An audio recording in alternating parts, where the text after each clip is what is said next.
buri rugingo rwose rwo mu matwi ya Muhoza rwari rwateguye kumva buri jambo ryose riravugwa na Mutabazi. Gusa ntabwo yabashije gusobanukirwa kuko volume ya telefone ya Rwema yari iri hasi. Ubwo Rwema yavuganaga na Mutabazi yarahanze amaso Muhoza akagerageza kwijijisha ariko kwiburungushura kw'imboni z'amaso ye ko ari kurimo kuri kugeza igihe ikiganiro cya Rwema na Mutabazi cyarangiriye. Rwema asezeye avuga ati urakoze cyane kandi ugira ijoro ryiza. Nubwo Muhoza atigeze abyumva, gusa na Mutabazi yifurije Rwema ijoro ryiza. Gusa Rwema yamanuye akaboko, amatsiko ya Muhoza ntiyari gutuma ahumeka. Yatumye Rwema abasha gushyira telefone ku meza, yahise abaza ati Mutabazi se yabaye iki? Rwema yatunguwe no kubona ukuntu umugore we yataye umutwe adatuje. Abanza kumubaza niba nta kibazo afite. Muhoza yaramujijishije amwibutsa ko mu minsi yari ishize hari umwe mu bacuruzi wari wagize ibyago iduka ryiwe rigashya. Rwema yaramwenyuye ati humura. Ubundi Rwema akomeza kurya. Muhoza yashatse kugerageza ngo amenye iby'ikiganiro cya Rwema na Mutabazi ariko byaranze kuko yabigize ibanga. Basoje kurya, umutima wa Muhoza udihira kumucira imanza. Yahumekaga akanya gato akibuka iby'iminwa ye na Mugisha. Akamwenyu ka Rwema niko kamuhaye umutuzo. Gusa ntiyamushyiraga amakenga. Bwari bwo bwa mbere Muhoza akunze undi mugabo utari umugabo we, dore ko bari baziranye kuva kera no mu buto bwabo. Ntabwo Muhoza yigeze asinzira, umutima uri kubaza ubwenge ibyarimo. Mu ntambara igoye y'amarangamutima ye ntabwo yigeze agoheka. Buri kanya yitsaga imitima ari nako anyuzamo akimyoza. Byatumye Rwema abura ibitotsi, afunguye amaso abona umutima w'umugore we uri kudiha. Mu ijwi rituje ati ufite ikihe kibazo? Muhoza ntiyari yamenye ko Rwema yakangutse. Rwema yaregutse ubundi yicara mu buriri. Muhoza we yarimo arwana no kumutera umugongo. Yari ari gushaka ijambo yaheraho ubundi akabaza Rwema ibyabereye mu kiganiro cyiwe na Mutabazi. Rwema ntiyari gutuza, yavuye mu buriri ubundi ajya gucana itara, yicara iruhande rw'umugore we, ubundi amufata mu biganza. Umutima wa Muhoza wari mu mwiyaka ariko ntiyari kubikora. Yagerageje kumwenyura ashaka guhisha guhangayika kwe, ariko imyaka yari yamaranye na Rwema ntibyari kumuhira.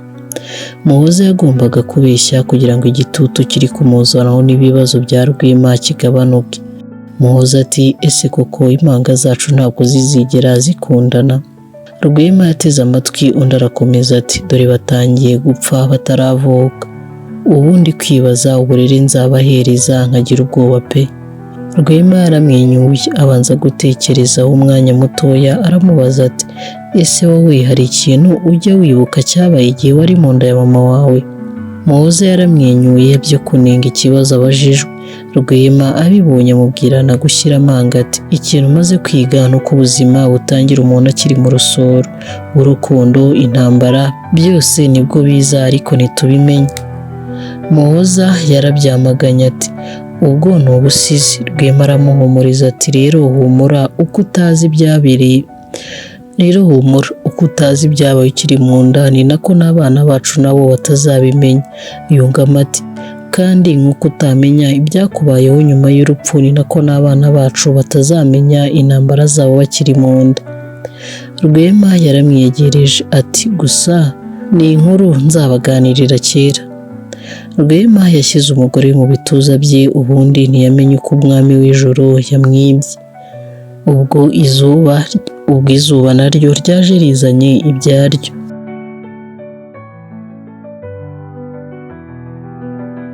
Ubuzima bwansanze nigunze, wambereye ubuhungiro ntiwamvanze. Mu gicucucucu cyo kwiheba wanzaniye itabaza, ntitwaguze ntiwamenze. Warambuye ibiganza byawe umbera icumbi sinarara hanze. Urukundo ruhebuje wankunze, ni iki kibi ntazibagirwa. Ngwino iwanjye maze uganze, ndagukunda. Ayo niyo magambo Mugisha yabyukiyeho ayasanze ku meza ubwo yari akangutse mu cyakare kugira ngo aze gutungura umugore we amutegurire ibyo kurya bya mu gitondo. Yasanze urukundo rwe rwamutunguje amagambo aryoshye nk'ayo. Mugisha yamaze gusoma ako gapapuro acika intege yicara mu ntebe. ntiyabashije kurangurura ijwi ryiwe ariko yakoresheje ijwi ry'umutima yaka imbabazi umugore we. Ubundi yihuse atangira gutegura ibyo kurya. Urukundo rukwira hose, ariko buri uko yagerageje kumva niba umunyu uri gukora yashakagamo urukundo ariko ntiyumve ko rurimo. Impumuro yasanganiye Sano agira ngo ari kurota ariko ibitotsi bye ntibyarambye. Impumuro yarabiganje akangutse ashatse umugabo we aramubura. Akurikiye impumuro asanga ameza arateguye. Gusangira kwabo bombi kwabaga kumeze nk'inkuru itarambira umusomyi. Mugisha yagombaga gusubira mu mirimo. Yabanje kureba umugore we barebana akana ko mu jisho. Sano yabonye indoro bamurebye arakeka. Mu ijwi rye rituje abanza gushimira Mugisha ko yamwitayeho muri icyo gitondo. Mugisha yari atuje ati nawe wakoze kubw'amagambo meza wanyandikiye. Sano yaramwenyuye. Mugisha ntiyamwemereye ko agira irindi jambo kuko ntiyari ashaka ko batinda nta undi mwanya muremure. Yahise asezera ati urabeho ugire umunsi mwiza. Sano yarongera aramuhobera aramukomeza ubundi batandukana ubwo. Mugisha yabaye agishingura intambwe ajyana umutima wuzuye igituza. Ubwo yari mu nzira agenda yabonye umuhanda werekeza ku iduka rya Muhoza. Yashatse kujyayo gusa byaranze ubundi akomeza inzira ye. Muhoza yarageze ku iduka atarwambaye. Amatsiko yari menshi yo kumenya icyo Mutabazi yaganiriye n'umugabo we. Bombi bari babizi neza ko Mutabazi yabonye ibyabaye hagati ya Sano na Mugisha. Muhoza ntiyanyuze hirya no hino yasabye Mutabazi ko bombi baganira. Nubwo yari afite amatsiko ariko yagombaga gutabara urugo rwiwe. Yumvaga ashaka kurwana ngo urukundo akunda Rwema rurekere kumucika. Mutabazi yarebye indoro Muhoza yari ari kumureba. Amenya ibyo bagiye kuganiraho aba aratangiye ati nta kintu nigeze mvuga. Muhoza aramureba ati ni byiza Mutabazi ati ese ko umugabo wawe agukunda kuki uri kumwimukira? Muhoza yamurebye amwima amakuru kuko ntiyari inshuti ye, ikindi biba bigoye gusobanura iby'imitima yacu ishaka. Muhoza atuje ati subira mu kazi. Mutabazi yarahagurutse nuko Muhoza amupfumbatisha amafaranga yo kumucecekesha. Mutabazi yakomeje imirimo ye gusa buri uko yumvaga amajwi y'abakiriya yibwiraga ko ari Mugisha uje guhaha ariko agatungurwa no kubona atari we. Yafashe kuri telefone y'inshuro nyinshi cyane ashaka kumuhamagara. Akarwana n'umutima gusa akabitsinda. Yakiraga ubutumwa bugufi akabwitegereza agasanga si ubwa Mugisha.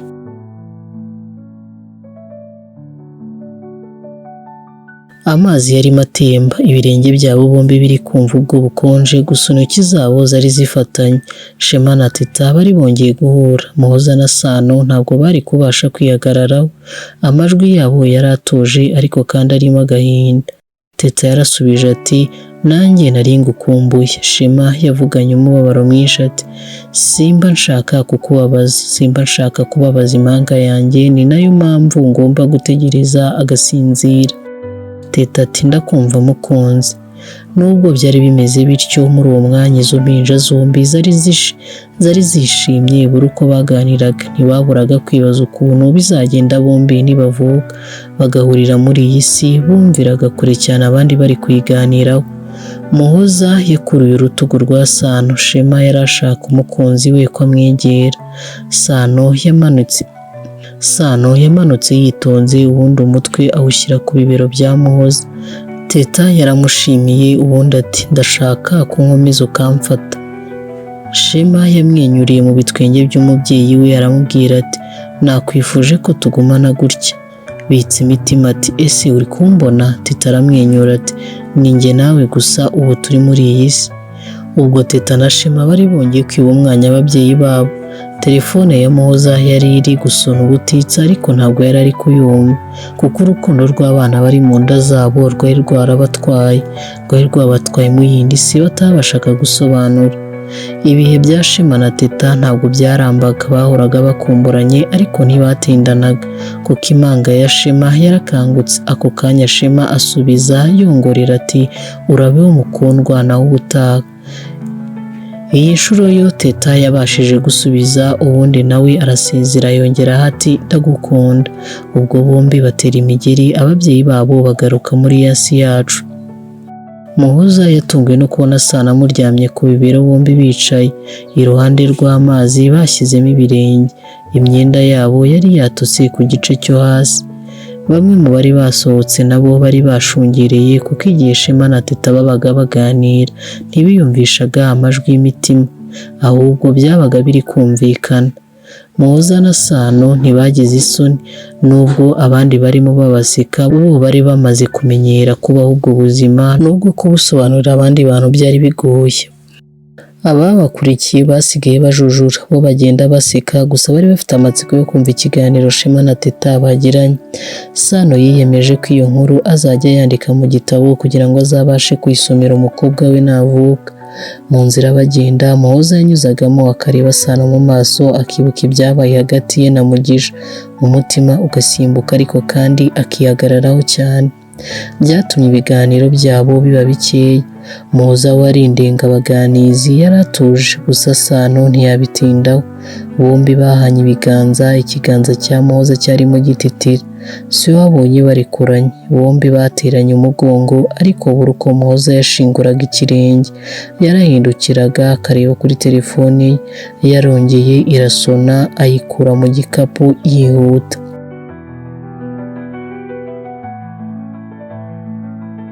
Yasanze ari Mutabazi uri guhamagara, ubundi aritaba. Mutabazi yari yabuze urufunguzo rw'ahantu babika bimwe mu bicuruzwa byabo. Yaramuganiriye ndetse Mutabazi amubwira ko yarubonye. Telefone arayikupa, atari yayikupa yahise abona ko yakiriye ubutumwa bugufi. Arebye izina abona ni Mugisha wamwandikiye. Yarishimye maze arabusoma. Mugisha yamubwiraga ko yamuhamagaye inshuro nyinshi akaba yamubuze. Muhoza ntiyazuyaje, yahise ahamagara. Mugisha yamusabye ko bahura bakavugana. Muhoza yarabyishimiye, se yabonye igihe kigeze ubundi Mugisha akaza. Buri uko Muhoza yabonaga kuri Mugisha ntabwo yasobanukirwaga ibiri kumubaho, yumvaga ahindutse cyane akiyibagirwa. Muhoza we yari ashaka ko bahoberana ariko Mugisha ntiyabyemeye.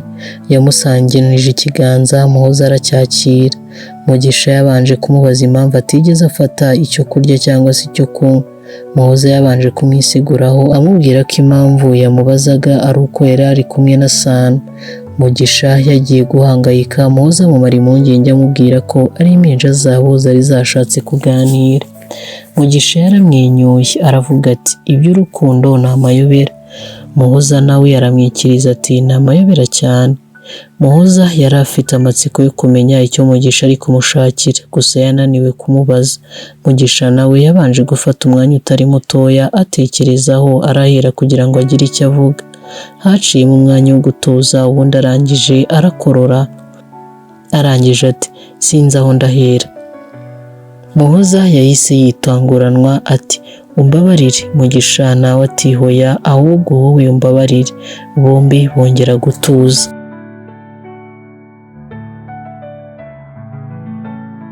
Amagambo yavaga kure, gusa Mugisha yabwiye ko Muhoza ko ibyabaye bitazongera kubaho, nubwo ari byo amatwi y'umubiri wa Muhoza yashakaga kumva, ariko amatwi y'umutima yo ntiyarabishaka. Mugisha yari ashaka ko bashyingura ibyaha amarangamutima yabo, mu gihe Muhoza we yumvaga yasakuza cyane akamubwira ko amukunda. Yakwibuka ko afite umugabo, ururimi rukagoga. Mugisha yahise yigira umunyamakosa arisigura biratinda. Muhoza yari atuje, intekerezo ziri kurwanira muri we. Ijwi rikamubwira riti uri umusazi, agahakana cyane akaribwira ati ni urukundo. Mu magambo menshi yavuzwe na Mugisha, Muhoza yumvishe makeya, ndetse nayo ntiyasobanukirwaga yose, gusa yamushinguye umutima n'igihe yumvishe Mugisha amubwira ati ndetse bibaye byiza ntabwo nazongera kubonana nawe. Mugisha yaramwitegereje abura ahera, amwinginga ngo yisubireho. Yemera akoresheje umutwe, nyamara ijwi ryarimo riboroga muri we rimubwira ko ababaye cyane. Bombi bumvikanye kubigira ibanga, nuko injereri zibabera injyana yo kubaherekeza muri iryo joro. Mugisha yashatse guhamagara Rwema ngo aze acyure umugore we, ariko Muhoza amubwira ko atari gukunda umwuka w'imodoka. Mugisha aremera bagenda n'amaguru, gusa amagambo yo yari ayibura. Mu ntambwe ntoya z'umugore utwite, Muhoza yarebye mu kirere, ubundi areba ukuntu inyenyeri zitatse ijoro. Aramwenyura ati ubuzima buratangaje. Mugisha agendera mu kigare ati uratangaje cyane. Muhoza ati numvishe bavuga ko inyenyeri ziba zibitse ahazaza hacu. Abanza kumwenyura buke yitsa imitima ati buri wese yaba afite inyenyeri imuhagarariye, ese nawe urabyizera? Yabaye nk'uhagarara, ubundi bombi barebana mu maso. Mugisha abanza kureba mu kirere ati byashoboka. Mugisha yagiye gushingura ikirenge. Muhoza arabaza ati ese ugize amatsiko yo kuganira n'inyenyeri yawe? Niki kigutera amatsiko ku buryo aricyo wayibaza? Mugisha yabanje kwanga gusubiza, arasubiza ati ntacyo.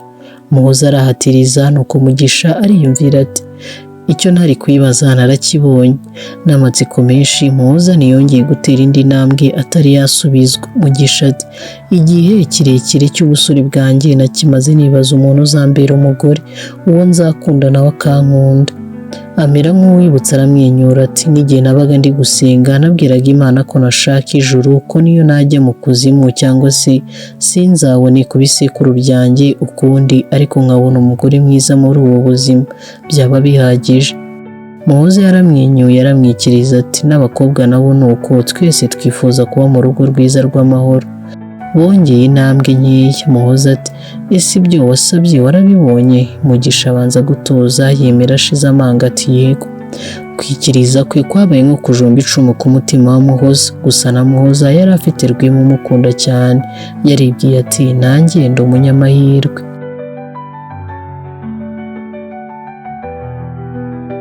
Nubwo bagendaga buhoro buhoro gusumbya akanyamasyo, ariko ngo urugendo rugizwe n'intambwe imwe imwe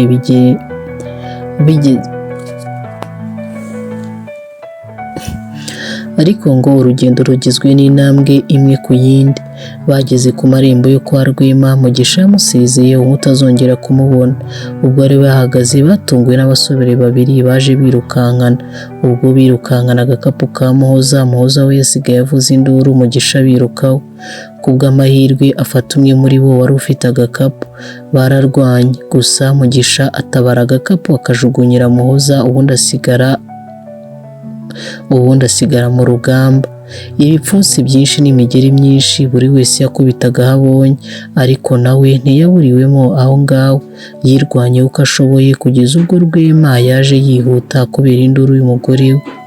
Abo basore bakibona Rwema barirutse. Rwema yatunguwe no gusanga ari Mugisha uryamye hasi. Yasubiye mu gipangu yihuta abisikana na Muhoza, ari gusanganira Mugisha amusaba imbabazi nyinshi ndetse n'amarira menshi. Mugisha wari uri kuva amaraso mu kanwa yari ari guhumeka insigane. Rwema yazanaga imodoka ngo amwirukankane kwa muganga. Yasanze umugore we amukikiye amusaba kugumana nawe ndetse anamwaka imbabazi. Ikiniga cyuzuye umubabaro nibyo byasimbuye amajwi y'injereri muri iryo joro. Imodoka bayirambitse mu muhanda. Rwema ari kwibaza ukuntu byagenze kugira ngo Mugisha n'umugore we bisange imbere y'urugo rwe ndetse mu ijoro, dore ko amakuru yari yahawe n'umutabazi ko ari uko umugore we yari yavuye ku kazi hakiri kare. Yabiretseho gakeya abanza gutabara ubuzima bw'iyo nshuti yiwe. Inkuru zirihuta. Sano yasumbije umurabyo kunyaruka agera kwa muganga. Yari ari kubaza icyo umugabo we yabaye. Rwema ntiyari afite icyo gusubiza. Muhoza nawe aryumaho. Rwema yarebye ukuntu umugore we arimo kwitegereza Mugisha n'impuhwe nyinshi, yumva bisa nk'ibimurenze. Ak'umugabo karaza. Ubwo asaba umugore we ko basohoka muri icyo cyumba.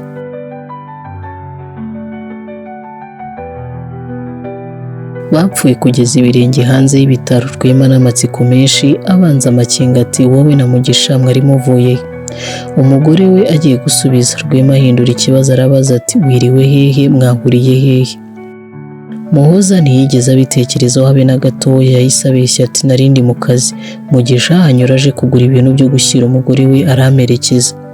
Rwema yaramurebye amureba mu maso yinginga ubwonko bwe ngo bureke kuyobya umutima we, kuko ubwo bari batangiye kumubwira ko umugore we amuca inyuma. Rwema yoroshye ijwi rye amusubirishamo byo kumwinginga ngo amubwize ukuri ku byabaye kuri uwo munsi, ariko Muhoza yagumye kubeshya. Rwema yikije imitima areba ibyo bitaro biryamyeho uwo mugabo uri ukekwaho kumuca inyuma, ubundi ashingura intambwe agenda atavuze agana ku modoka. Yageze ku modoka abona umugore we aracyahagaze nk'uri mu mayira abiri, yibaza niba yasiga Mugisha cyangwa nawe yafatanya nawe umugore we kumurwaza. Gusa Muhoza yateye intambwe asanga Rwema, ubundi binjira mu modoka baragenda. Sano yasigaye mu rujijo, amarira atari kuva ku matama ye, ari nako yinginga ibisekuru ngo birinde umugabo we ntagire icyo aba. Ntabwo yari ari kwizera ibyo abaganga bari bamubwiye bamumenyesha ko nta kibazo gikomeye yagize. Sano yafashe umugabo we mu kiganza aramwinginga cyane, amusaba kugumana nawe. Mu ijwi ryuzuye umubabaro n'ishavu ati, ntabwo nabasha kubaho udahari, ibyo ubizi neza. Nta zuba, nta nyenyeri, yewe nta n'ukwezi byazongera kubaho muri iyi si. Ndagusabye ngo ntunsige. Uko yavugaga atyo ni nako yamumanuraga umutwe we ari kuwuryamisha mu gituza cya Mugisha. Mugisha yafunguye amaso buke buke abona umugore we yamuryamyeho buhoro buhoro. Mugisha yakoresheje akandi kaboko akora ku mutwe wa Sano. Sano yumvishe ibiganza bikonje biri kumukoraho, yubuye umutwe buke abona Mugisha ari kumureba. Sano yahise amukora mu mutwe aba aramutonetse. Mugisha nawe arataka. Sano yashatse aho afata hatari mu kiganza arahabura, arangije amukoraho buhoro amusaba imbabazi. Mugisha amwenyura amubwira ko nta kibazo. Mugisha yazamuye akaboko kiwe akora ku mugore we ku matama, atangira kumuhamagara mu marira amusaba guceceka. N'ikiniga cyinshi Sano ati, wari wanteye ubwoba. Mugisha aramwenyura amusaba ko yamwegera akamuhobera. Sano yarabikoze, gusa Mugisha amusaba guceceka kuko yumvaga nawe ashaka kurira. Bombi baramwenyuye, ubundi Sano agumisha umutwe we mu gituza cye. Rwema yageze mu rugo afasha umugore we gusohoka mu modoka. Abonye agakapu k'umugore we gasigaye mu myanya y'inyuma y'imodoka. Rwema yagiye kugafata agifungura umuryango, asanganirwa n'umubavu yari asanzwe azi, wahumuraga nka wa mubavu umugore we yari yaje ahumura muri rya joro ryabanje. Rwema yimuye gushidikanya ugashaka gusobanukirwa ibiri kuba hagati ya Muhoza na Mugisha. Muhoza wari umaze kwinjira yumvishe imirindi ya Rwema yabaye nk'iy'inzovu. Rwema yaramufashe aramukomeza, amureba mu maso amera nk'imboga ati, mbwiza ukuri kuri wowe na Mugisha muri mu biki? Muhoza yagize ubwoba atangira kurya iminwa.